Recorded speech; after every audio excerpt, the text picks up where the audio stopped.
Ayan mga papi, okay naman siya. Parang normal lang, di ba? Pero pagka binitawan mo na yung throttle, kasi nag-minor na, automatic shutdown na siya. Back, patay na.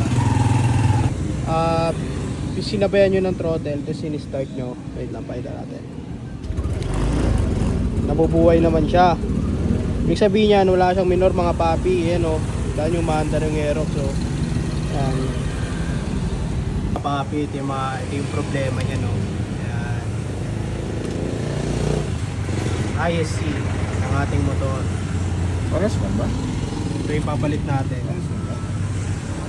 Ito yung papalit natin yung Forest 1M. Sabi na nga. Manual ISC. Maliit lang. Ayun o, maliit o.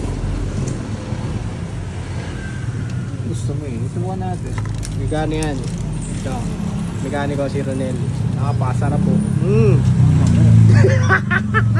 Ayan, dyan yan. Yan yung tinutusok. Oh shit. Saan banda yan, El? Throttle body ba yan? Oh, tatanda. Yun.